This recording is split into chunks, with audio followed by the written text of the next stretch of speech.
The Marshal's Unexpected Bride by Carl Watson. Colorado Territory, 1873. The rattling of the stagecoach wheels against the rough terrain jolted Elizabeth Morgan from her fitful slumber. She blinked wearily, attempting to regain her bearings as the rolling landscape outside her window came into focus. 3 days of traveling west had left her exhausted, her normally immaculate chestnut curls escaping their pins, her blue traveling dress wrinkled beyond salvation. "Not much longer now, miss," the elderly woman seated across from her said with a kind smile. "Copper Springs is just beyond that ridge." Elizabeth straightened her posture and attempted to smooth the creases from her skirt. "Thank you. I confess I'll be relieved to finally arrive." The woman scrutinized Elizabeth with curious eyes. "Visiting family in Copper Springs, are you?" "No," Elizabeth replied, the weight of her circumstances pressing down upon her shoulders once more. "I'm to be married." The woman's eyebrows rose in surprise. "A mail-order bride, then?" Elizabeth nodded, a faint blush coloring her cheeks. "Yes, to Marshal Jackson Reed." She had never imagined herself becoming a mail-order bride. At 24, she had resigned herself to spinsterhood after her fiancé had abandoned her just weeks before their wedding, leaving her to face the whispers and pitying glances of Boston society. When her parents died unexpectedly of influenza last winter, leaving nothing but debts behind, Elizabeth had faced a bleak future of dependence on distant relatives or work as a governess. Marshal Reed's advertisement in the newspaper had seemed like divine providence. His letters had been thoughtful and kind, describing his position as the law in the growing town of Copper Springs and his desire for a companionable marriage. Elizabeth had carefully weighed her options and decided that a new beginning in the West, far from the painful memories of Boston, was her best hope for happiness. The stagecoach crested the ridge, revealing a sprawling valley below. Nestled against the backdrop of towering mountains stood Copper Springs, larger than Elizabeth had anticipated, with numerous buildings lining a main street, smoke rising from chimneys, and people bustling about their business. "There she is," the driver called back. "Copper Springs. We'll be pulling into town in 15 minutes." Elizabeth's stomach twisted with anxiety. In just moments she would meet the man who would become her husband. She withdrew Marshal Reed's letters from her reticule, along with the small daguerreotype he had included in his last correspondence. A serious-faced man with dark hair and broad shoulders stared back at her from the photograph. He wasn't classically handsome, but his eyes held a steadiness that had comforted Elizabeth when she'd made her decision. The stagecoach rumbled down the main street, passing a general store, a hotel, a saloon, and various other establishments before coming to a stop in front of the stagecoach office. "Here we are, folks. Copper Springs," the driver announced as he set the brake and jumped down to assist the passengers. Elizabeth gathered her meager belongings, one trunk and a carpetbag containing all that remained of her former life, and accepted the driver's hand as she descended from the coach. Her legs felt unsteady after the long journey, and she took a moment to regain her balance and survey her new home. Copper Springs was a curious blend of rugged frontier settlement and aspiring civilization. Wooden boardwalks lined the street, though mud still claimed dominance in the roadway. Several buildings boasted fresh paint, while others remained raw timber. Ladies in modest gingham dresses mingled with roughly clad miners and cowboys. The air carried the mingled scents of wood smoke, livestock, and cooking food from a nearby establishment advertising Ma's home cooking. Elizabeth searched the faces of those gathered at the stage stop, looking for the man from the photograph. She spotted several men watching her with undisguised interest, but none resembled Marshal Reed. "Miss Morgan?" She turned toward the voice, her practiced smile already in place, but froze when she saw the man who had addressed her. Tall and broad-shouldered, with eyes the color of a summer sky and hair the rich brown of polished walnut, he was undeniably handsome in a rugged, untamed way. A silver star gleamed on his chest, but this was not the man from the photograph. "Yes, I'm Elizabeth Morgan," she said hesitantly.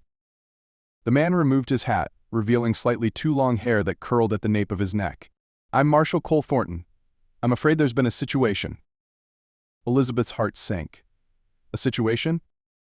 The marshal gestured toward a nearby bench. "Perhaps you'd like to sit down." Elizabeth complied, her apprehension growing with each moment. Marshal Thornton settled beside her, keeping a respectable distance between them. "I regret to inform you that Marshal Jackson Reed passed away 3 weeks ago," he said gently. There was an incident with some cattle rustlers. He was shot while attempting to make an arrest. The news struck Elizabeth like a physical blow. Though she had never met Jackson Reed, his letters had painted the picture of a kind, honorable man, one she had been prepared to build a life with. I see," she managed, her voice barely above a whisper. "I hadn't received word." "A letter was sent," Marshal Thornton explained, "but I reckon it didn't reach you before you departed. I'm terribly sorry, Miss Morgan." Elizabeth stared down at her gloved hands, her mind reeling. She had traveled nearly 2,000 miles, spent almost every penny she possessed on the journey, and now found herself alone in a strange town with no prospects and no connections. "What am I to do now?" she murmured, more to herself than to the Marshal. "Reed made arrangements," Thorne said. "He purchased a small house on the edge of town last year, preparing for when he'd bring a bride home. In his will, he left it to you, along with what savings he had." Elizabeth looked up in surprise. "To me? But we never met." "Reed was a good man," Thornton said, his expression solemn. "He took his commitments seriously. The way he saw it, once he'd exchanged those letters with you, and you'd agreed to come, he had an obligation to provide for you." Tears threatened to spill over, but Elizabeth blinked them back. She would not break down in front of this stranger, no matter how kind he seemed. "That's very generous, but I couldn't possibly." "It's yours legally," Thornton interrupted firmly. "Everything's been properly filed with the county clerk. The house, the land, and $300 in the bank." The sum was substantial, especially in this frontier town. It would give her time to consider her options. "Thank you for telling me," Elizabeth said, regaining her composure, "and for delivering this news in person. I appreciate your kindness, Marshal Thornton." "Cole," he corrected with a small smile. "Everyone calls me Cole." He rose to his feet. "Now, let me help you with your things. I'll take you to the house and make sure you're settled." "That won't be necessary," Elizabeth protested. "I'm sure you have duties to attend to." "Nothing more important than ensuring Reed's bride is taken care of," Cole insisted. "Besides, the house has been empty for weeks. It could use a good airing out before you settle in." Elizabeth recognized the sensibility in his offer and nodded her acceptance. Cole signaled to a young boy loitering nearby and paid him to transport Elizabeth's trunk in a small wagon while he carried her carpetbag. As they walked through town, Elizabeth was conscious of the curious glances directed their way. News traveled quickly in small communities, and she suspected that by nightfall everyone in Copper Springs would know of her arrival and Marshal Reed's arrangements. "Folks are curious," Cole explained, following her gaze. "We don't get many newcomers from back east, especially unaccompanied ladies." "I suppose I'll be the subject of gossip for some time," Elizabeth said with resignation. Cole shrugged. "For a week or so, until something more interesting happens. Don't worry too much about it. People here are generally decent, if a bit nosy." They turned onto a narrow side street lined with modest homes, each with a small yard. At the end of the street stood a neat cabin with a covered porch. A picket fence enclosed the property, and though the small garden had been neglected, Elizabeth could see its potential. "Here we are," Cole announced. "It's not grand, but it's solid built, has a good roof, and the stove works well." It was smaller than any home Elizabeth had lived in, but compared to the cramped quarters she had envisioned when agreeing to become a mail-order bride, it seemed perfectly adequate. Cole unlocked the door and stepped aside to allow Elizabeth to enter first. The interior was simple but clean, consisting of a main room that served as both kitchen and living area, with a door leading to what Elizabeth presumed was a bedroom. Basic furniture, a table with 4 chairs, a small sofa, a rocking chair, and a cabinet filled with dishes, occupied the space. "Reed wasn't much for decorating," Cole commented as Elizabeth took stock of her new home. "Said he'd leave that to his bride." Elizabeth ran her fingers over the smooth wooden table. "It's more than sufficient. I'm grateful to have a roof over my head." Cole placed her carpetbag near the door to the bedroom. "The pump in the kitchen works, and there's firewood stacked out back. Mrs. Hollister next door has agreed to check in on you for the first few days, help you get oriented to town." "You've thought of everything," Elizabeth said, genuinely touched by the care this stranger had shown her. Cole looked slightly embarrassed. "Just doing what Reed would have wanted." He hesitated, then added, "I should let you rest. It's been a long journey, and this is a lot to take in." Elizabeth nodded, suddenly aware of her exhaustion. Yes, thank you for everything, Marshal. Cole. I'll have the boy bring your trunk inside, then leave you to settle in, he said, moving toward the door. If you need anything, the Marshal's office is just off the main street. Can't miss it. And Mrs. Hollister will be by in the morning with some fresh bread and eggs. After Cole had gone and her trunk had been delivered, Elizabeth sank onto the sofa, the events of the day finally overwhelming her. The future she had carefully planned now lay in ruins, yet fate had not completely abandoned her. She had a home, some financial security, and apparently, neighbors willing to help a stranger. As she unpacked her belongings and prepared for her first night in Copper Springs, Elizabeth resolved to make the best of her situation. Perhaps, in time, she might even find happiness in this rugged frontier town. Over the following weeks, Elizabeth gradually adjusted to life in Copper Springs. Mrs. Hollister proved to be a godsend, a kindly widow who took Elizabeth under her wing, introducing her to the townsfolk and helping her navigate the intricacies of frontier living. Elizabeth learned to manage with fewer luxuries than she was accustomed to and discovered unexpected pleasures in the simplicity of her new life. She had frequent encounters with Cole Thornton. In a town the size of Copper Springs, it was impossible to avoid the Marshal, and Elizabeth found herself looking forward to their brief conversations. Cole always tipped his hat when they passed on the street, sometimes stopping to inquire about her well-being or offer assistance with any difficulties she might be experiencing. 1 month after her arrival, Elizabeth was returning home from the general store when Cole approached her, leading his horse. Afternoon, Miss Morgan, he greeted her, removing his hat. Need help carrying those packages? Thank you, but I can manage, Elizabeth replied, adjusting her grip on her purchases. It's not far. Cole fell into step beside her. How are you finding Copper Springs these days? Getting used to our ways? It's different from Boston in every conceivable way, Elizabeth admitted with a small smile, but not unpleasantly so. The people have been kind, for the most part. For the most part? Cole raised an eyebrow. Has someone been less than welcoming? Elizabeth hesitated, reluctant to speak ill of anyone in her new community. It's nothing, really. Just some comments from Mrs. Prescott when I visited the church social. Cole's expression darkened. Millicent Prescott has opinions about everything and everyone. What did she say? She merely suggested that it was highly unusual for a woman to inherit property from a man she had never met.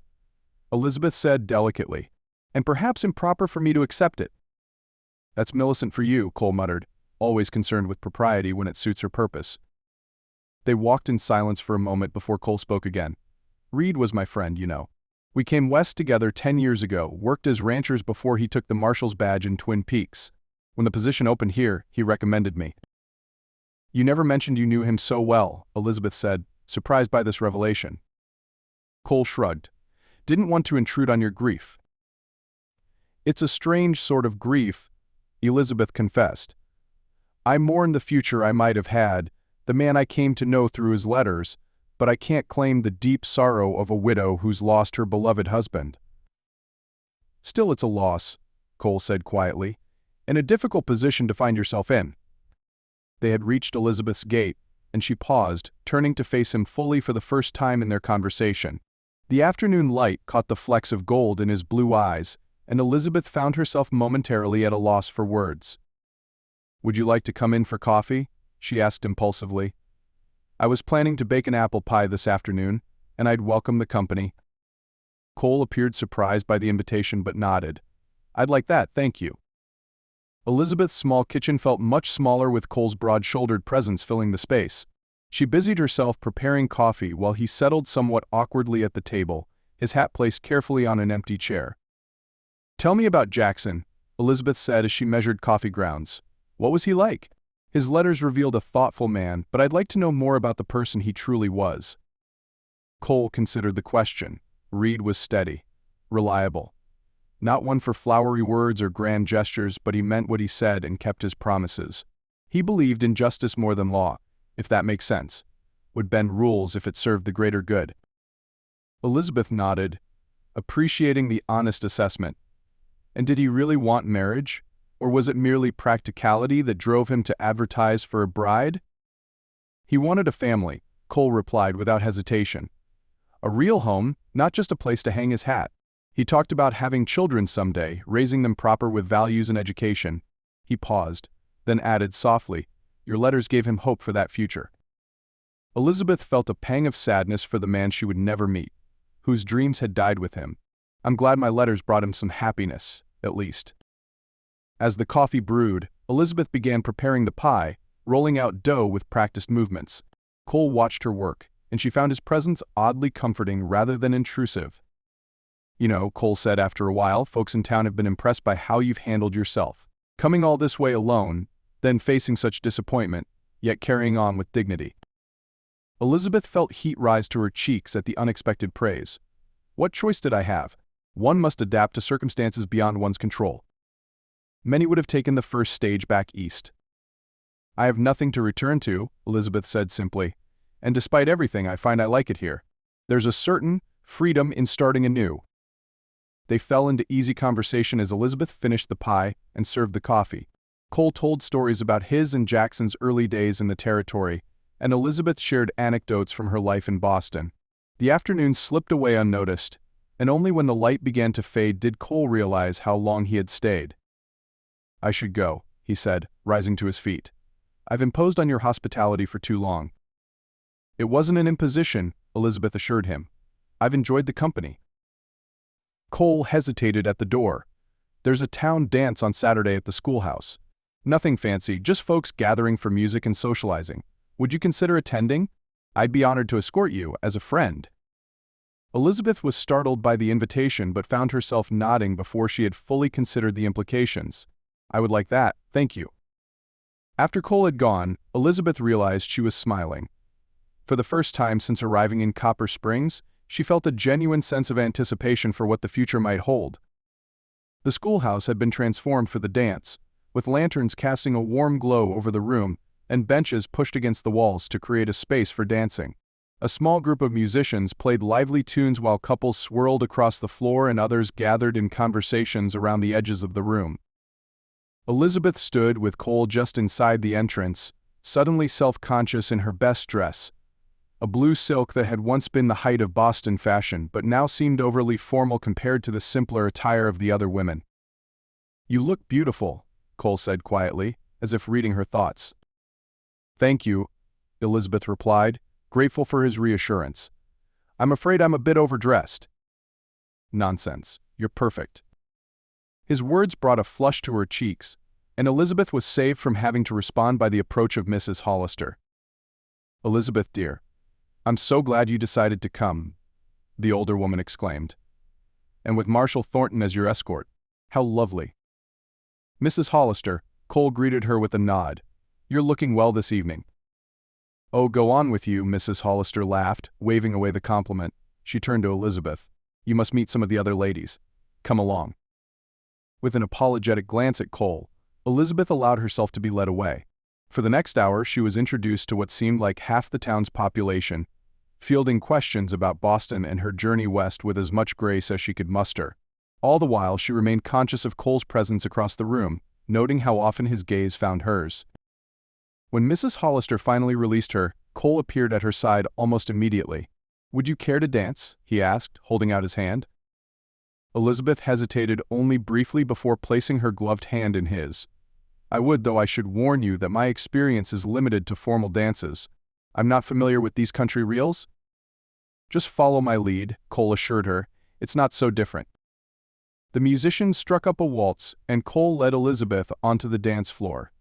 His hand at her waist was firm but respectful, maintaining the proper distance between them. As they began to move, Elizabeth was surprised by his skill. "You dance quite well for a frontier marshal," she remarked. A smile tugged at the corner of his mouth. "My mother insisted all her sons learn to dance properly. Said no woman would have us otherwise." "A wise woman?" "She was," Cole agreed, a flicker of sadness crossing his features. "She passed away 5 years ago." "I'm sorry," Elizabeth said softly. "It's difficult to lose a parent." They danced in comfortable silence for a moment, the music swelling around them. Elizabeth was conscious of the curious glances directed their way, but for once she found she didn't care what others might think. "People are watching us," she noted. "Let them watch," Cole replied. "Maybe they'll learn something about dancing." Elizabeth laughed, the sound drawing even more attention. "You're not what I expected, Marshal Thornton." "Oh? And what did you expect? Someone more austere, intimidating, not a man who makes jokes and dances waltz. Disappointing? He asked, and though his tone remained light, Elizabeth sensed a genuine question beneath the surface. Not at all, she assured him. Quite the opposite, in fact. The dance ended, and Cole reluctantly released her. Before they could begin another, Mrs. Prescott approached, her expression disapproving. "Marshal Thornton," she said coldly. "Miss Morgan." "Mrs. Prescott," Cole responded, his tone professionally courteous but lacking warmth. "Enjoying the dance?" "Indeed," she replied, though her pinched expression suggested otherwise. Her gaze shifted to Elizabeth. "Miss Morgan, I wonder if you've given any thought to returning east. Surely you must have family who are concerned about your situation." Elizabeth stiffened. "My situation is perfectly satisfactory, Miss Prescott. I have a home here now." "Yes, under rather unusual circumstances," Mrs. Prescott sniffed. "A young woman living alone, inheriting property from a man she never met. It does raise questions about propriety." Before Elizabeth could respond, Cole stepped forward. "Mrs. Prescott, Miss Morgan is a respected member of this community who has conducted herself with nothing but grace and dignity. If anyone has questions about propriety, perhaps they should direct them to me, as the executor of Marshal Reed's will." Mrs. Prescott's eyes widened at his direct challenge. "I merely thought." "Your concern is noted," Cole interrupted firmly. "Now, if you'll excuse us, I believe this is our dance." He guided Elizabeth away, leaving Mrs. Prescott sputtering behind them. When they were safely on the other side of the room, Elizabeth allowed herself a small smile. "That was rather masterful," she commented, though perhaps not diplomatically wise to antagonize the mayor's wife. "Mayor Prescott is a reasonable man who doesn't share his wife's penchant for gossip," Cole replied. "Besides, I meant what I said. Your reputation is above reproach. Thank you for defending me, though I assure you I'm quite capable of handling Millicent Prescott." "I don't doubt it," Cole said with a chuckle. "But why should you have to? You've faced enough challenges without adding social battles to the list." The evening continued pleasantly, with Elizabeth dividing her time between conversations with her new acquaintances and dances with Cole. By the time he escorted her home under a canopy of stars, she felt more at ease in Copper Springs than she had since her arrival. At her gate, Cole helped her down from his wagon and walked her to the door. The air between them seemed charged with unspoken words as Elizabeth searched for an appropriate way to thank him for the evening. "I had a wonderful time," she said finally. "Thank you for persuading me to attend." "The pleasure was mine," Cole replied, his voice low in the darkness. He hesitated, then added, "Elizabeth, I've been meaning to ask, that is, I've been wondering if you intend to stay in Copper Springs permanently." "I have no plans to leave," she answered carefully. "Why do you ask?" Cole removed his hat, turning it nervously in his hands. "Because I find myself hoping you'll stay. I know it hasn't been long since you arrived and the circumstances were not what you expected, but I've come to value your company a great deal." Elizabeth's heart quickened at his words. "I value yours as well, Cole." He took a step closer, close enough that she could see the earnestness in his eyes despite the dim light.